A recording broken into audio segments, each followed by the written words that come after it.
My name is Matthew. For those of you who don't know me, I'm here with the Peterborough Chamber of Commerce, and today the first person I actually have the pleasure of interviewing is Keaton with the Electric City Football Club. How's it going? Good, man. Thanks for having me. I'm really excited. Big supporter of the chamber in my previous role at Peterborough Economic Development. So it's kind of weird now to be on the other side of the fence as someone Yep, in a business who's a chamber member. So it's for sure. cool.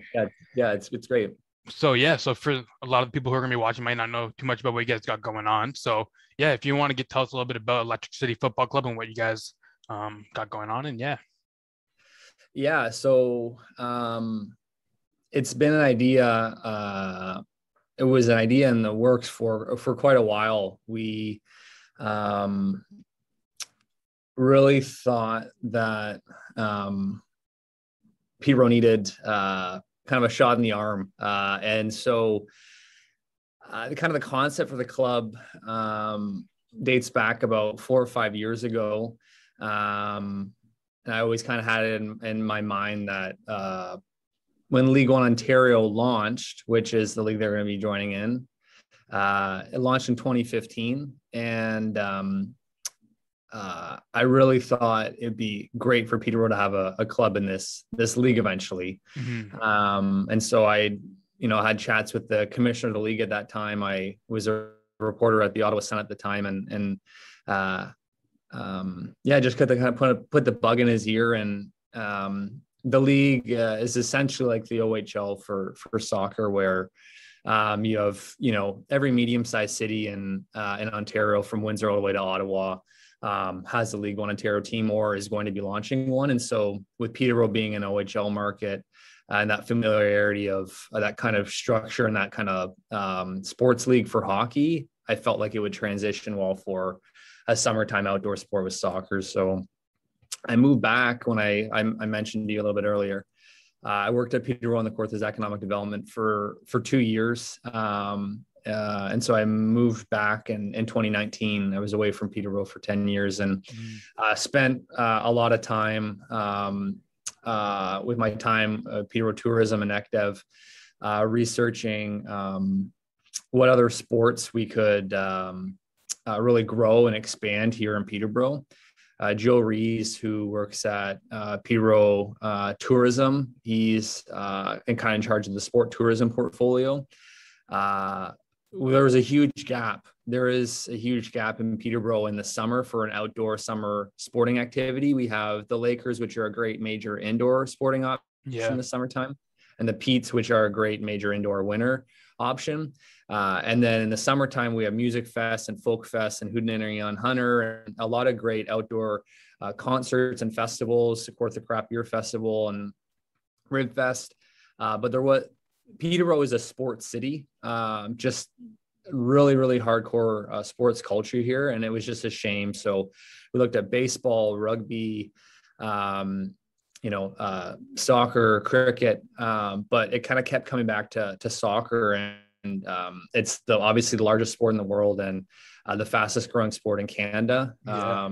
The soccer participation numbers in Canada are double for youth that they are for hockey. So, as we are a per capita massive hockey playing country, we're equally a massive soccer playing country. And in Peterborough, we have same kind of thing. It's same with the rest of the nation. We have double the registration and youth participation for soccer as we do for hockey. So really felt like if we did this right, we could, have a real good go at a professional soccer team. And Peterborough, it just had to have the right group behind Sure. it and the right vision. And yeah, That's awesome. yeah. So I think you mentioned before that your kickoff is going to be 2022, correct? Hmm. Is that what you guys are gearing up for? So yeah, we went public August 13th. August 9th, we had our press conference at the Silver Bean Cafe, Mhm. where we announced our ownership group, our colors, and our team name. And then on August 13th, we had a party at the patio at Spa Euphoria. And we announced, we launched our logo and our merchandise line. And so our timeline kind of looks a bit like this. Like we are going to be joining League One Ontario, putting together a men's side. for 2022 season. The season will start in May of 2022. Okay. The league has a quick then for you guys. Yeah, it is. It's coming fast. The League of Ontario has a men's and a women's division. So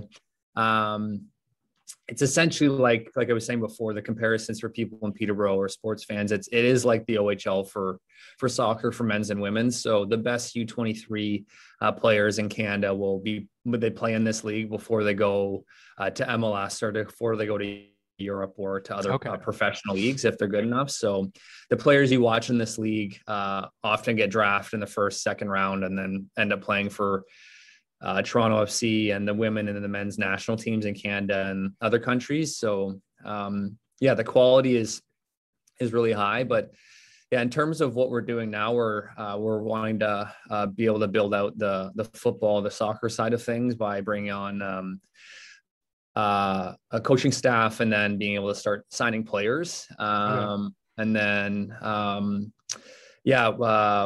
we obviously need to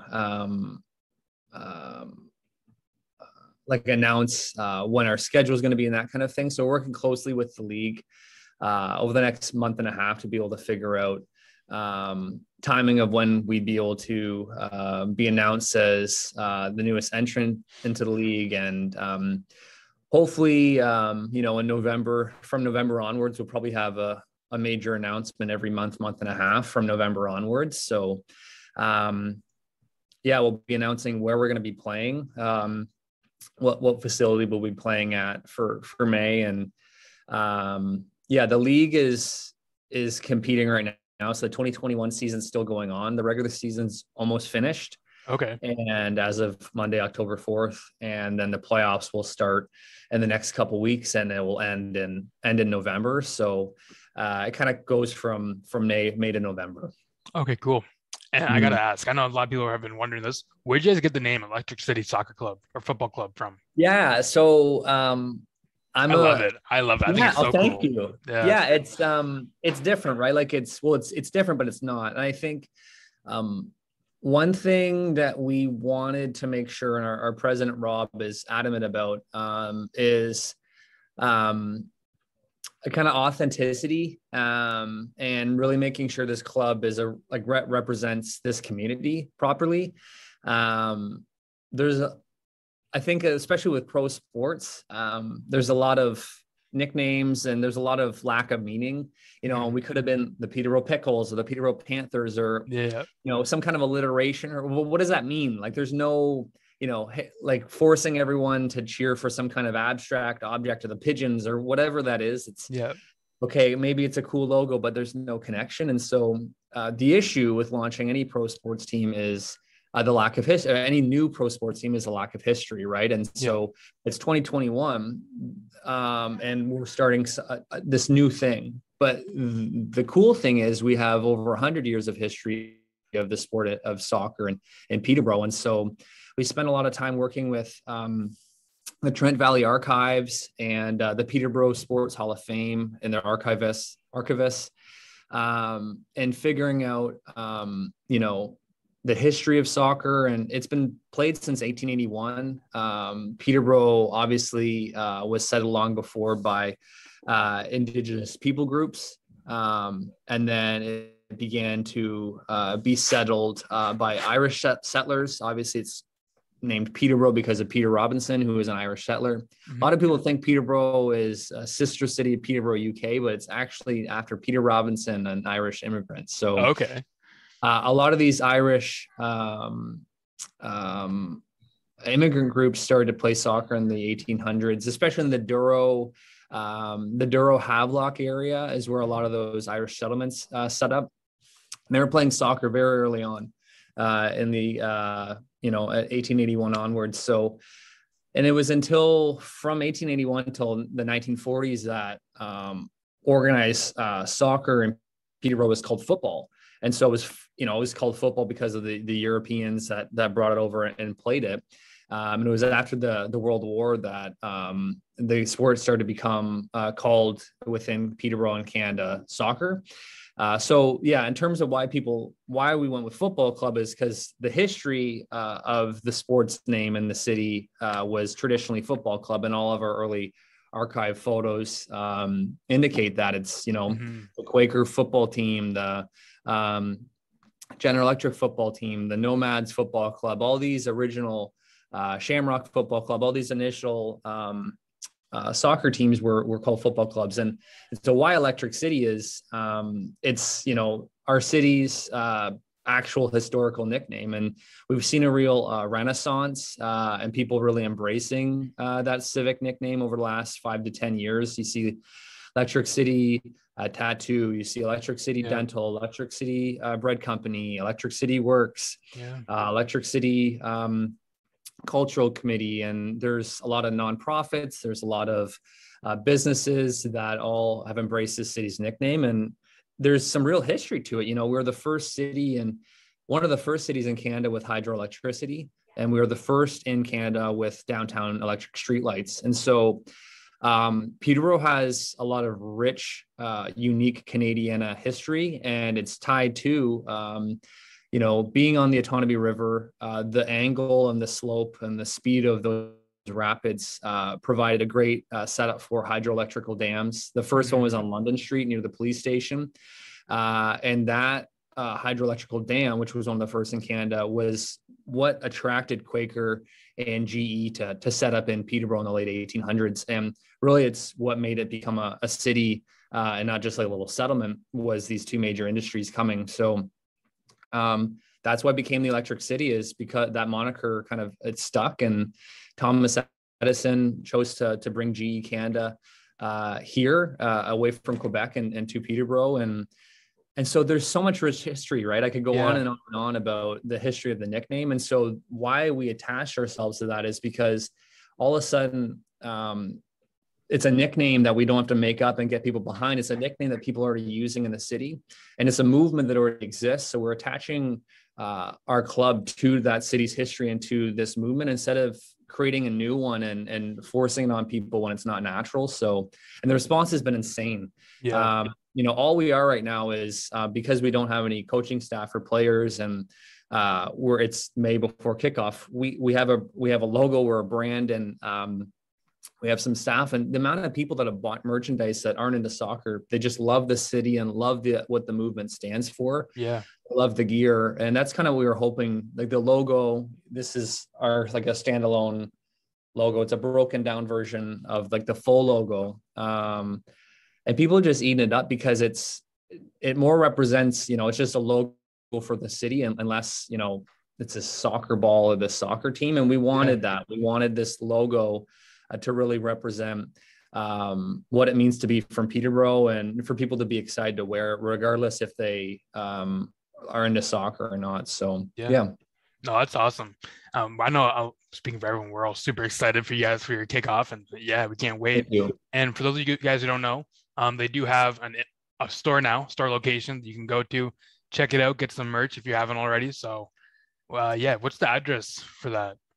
So we're at 1054 Monaghan Road, Suite 202. So that's the second floor of the building. It's the old Kawartha Credit Union building.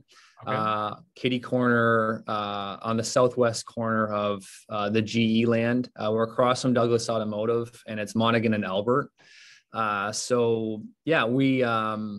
The electric signage is up as of today. Awesome. We have signs up on our office, and we have a pop-up shop here. So we have 98 different items and sizes. We have youth hoodies, t-shirts. We have 6 different kinds of hats. We have team scarves, and then we have unisex hoodies, and then men's and women's t-shirts. Nice.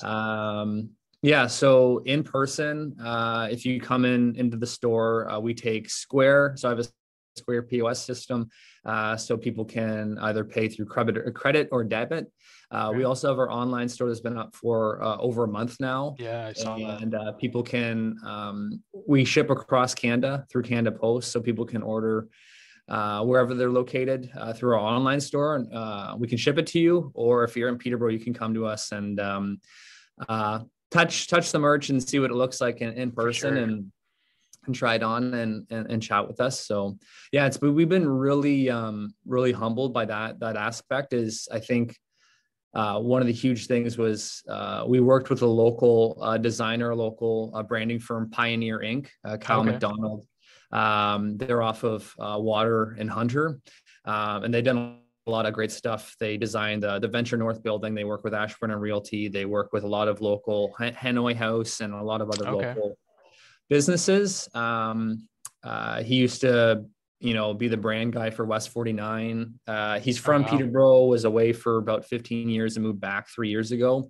Really talented guy that loves sports and built out this brand. And we wanted to make sure it was a real Peterborough brand that people wanted to embrace. And so Kyle's done a good job. He's designed all the merchandise as well. And Okay, cool. yeah, we worked with local apparel companies and local designers to do this, and the response has been insane. We've had merch order from inquiries from England, South Africa, Oh, wow. Regina. There you go. Yeah, a lot of orders from the GTA, a lot of orders from Ottawa, a lot of people from Peterborough that live in other cities now, a lot Okay, of yeah. locals as well. We've just been floored from that aspect of it. Is people really have latched on to the brand and the logo, so it's encouraging. Oh, that's awesome. I mean, he killed it. The merchandise looks sick. So if you haven't checked it out, Thanks. I would recommend doing it. I'm definitely going to swing by and pick some stuff up for myself. So I mean, I'd recommend Yeah. it. But hey, Keaton, thank you so much for taking some time to chat with us and giving us a bit more information about Electric City Football Club. And yeah, we're excited for the 2022 kickoff. Thanks a lot, Matthew.